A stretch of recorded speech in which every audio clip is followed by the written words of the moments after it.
The job market is flashing signs of a slowdown, and one number reveals it's worse than we thought.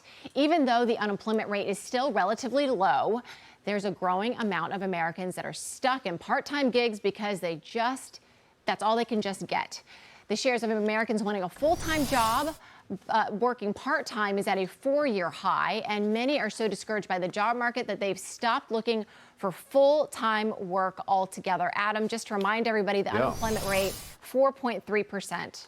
The job market, it did stall. It's showing signs that it stalled last month. But this whole thing was, you're stuck with a part-time job and you need a full-time job. That's really tough. That is tough. And you know what? It's always hard. I mean, it's never easy.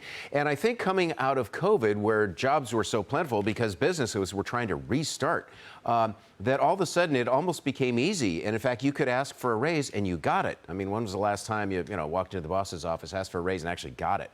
And that was happening quarter after quarter after quarter, in part because inflation was running away. And so companies recognized that people needed raises. But now all of a sudden the pendulum is swinging back to a point where the economy is growing, corporate profit margins are at records, AI is improving productivity. Things are pretty good, but it's not that there's so much demand as there was for labor. And I think in the same way that we all got accustomed to 3% mortgage rates, and now we had to readjust, we're having to readjust to sort of the reality that work is hard.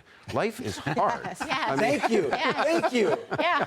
Like, work has always been hard. It's called work. This is the thing I keep talking when they talk about the recent grads having a hard time finding work. Poor you. Suck it up, Buttercup. I came out and started working after the dot-com collapse in 2000. Like, it's supposed to be difficult, to iterate your point. But I do think there is a structural change. If you look at the labor force participation rate, which is the amount of people employed or seeking full-time work, it's hovering at lows that we haven't seen for decades outside of COVID of about 63%. So there is an absence of jobs, and there's also an absence of the desire to work for any job that there is out there. So I think it's a combination that needs to be monitored in the age of AI. Look, we have to come up with are standards. I get that people have standards for the things you want to do, things you don't want to do. But if you need a job and if you need a paycheck, there probably is one out there that you could get and use as a stepping stone to something else. But to me, the trend, and what I'd like to dig into a little bit more as we see this sort of develop, is if companies are being forced to be leaner and meaner and make their numbers by making cuts, part-time workers are an attractive option. You don't have to give them the same kind of benefits that you're giving a full-time worker. And we're talking about AI cutting jobs over time, and how companies will balance all of this. That's the piece of it that I'm concerned about. Are jobs sort of going to be going away in earnest more robustly than we had previously thought? Because then that becomes a bigger problem. If it's just get a part-time job till you get something better, most people, I think, understand the reality of that and are okay with it. And on that AI piece, Brian, we hear from a lot of guests that come on the network, and a lot of interviews that we have about corporations that are adding AI to automate, but they keep saying over and over, it is augmenting current work. It is not replacing any workers yet. I think it's doing both. But look, if you're somebody who is convinced AI is going to steal your job, it's going to steal your job. Like, you are going to lose, right? There's a certain amount of creativity you have to have in the labor market to say, where are things going and how do I adapt? But, even the headline, more Americans are stuck with jobs they can get, not the ones they want. Well, that's always been true. I mean, there's an expectation, I think, for people who lived in this kind of COVID job market, that somehow your dreams are going to present themselves 3 years after you graduate from college or sooner. It's not going to happen that way. We talk about like people who won't live in an apartment with 2 or 3 other people when they're young. Like, I got to have my dream home now.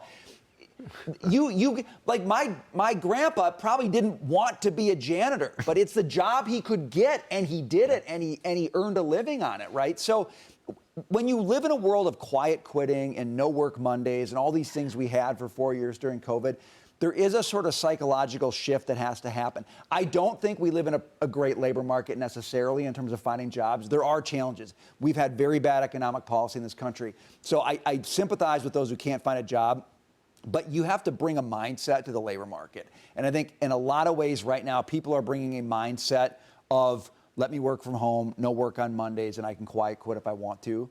That's not going to cut it. And there's no world in which that's going to cut it. But you know what? Quiet quitting is actually a thing of the past. I recently read an article where the young workers are not just quiet quitting now, which is, you stay on the job, but you just like slowly start to shirk your responsibilities. You're not going to do it anymore.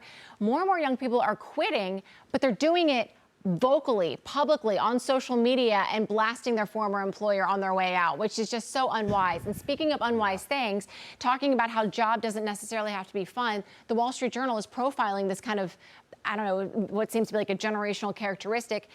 A 34-year-old man said he had a job at a wireless company, which was full-time. He quit because he didn't like it. And now he's surprised at how hard it is. Now he can't get something else. He didn't Gross, like it. dirty jobs was all about jobs that are not fun. They're dirty, but they pay the bills, and some of them pay better than others. But we've all had jobs that weren't fun. I mean, that shouldn't be a prerequisite. The prerequisite is you can earn money to fund your life, and you move from one to the next. Part of it goes back to the Sydney Sweeney ad, and I told you that's just the ad that keeps giving dividends, because it's this idea that this notion that the left has put out that we have this utopian society. Everybody should be beautiful, everybody should be rich, we should all be the same, and you can't have different versions of things.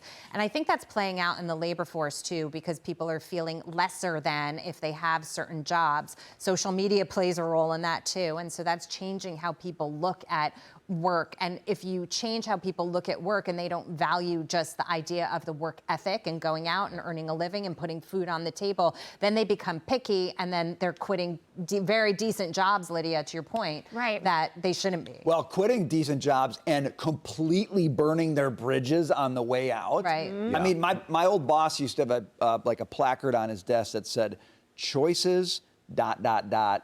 consequences. Yeah. That Right. linkage, I think, for people has been broken. They don't get, if you trash your previous employer, the next one's going to say, I wonder if you're going to do that to me someday. Right. But you know I'm what, not gonna hire Brian? You learned that lesson because you were in the office with him and you saw the boss's placard every day, probably when you went to work. And so I think this part of this is, we're reaping the benefits or the consequences of the work from home, the distance learning, all those COVID mandates that kept us separated for way too long. It kind of taught our young workers, some really negative lessons about what it means to be a member of the office. They lack that mentorship. That's a good point.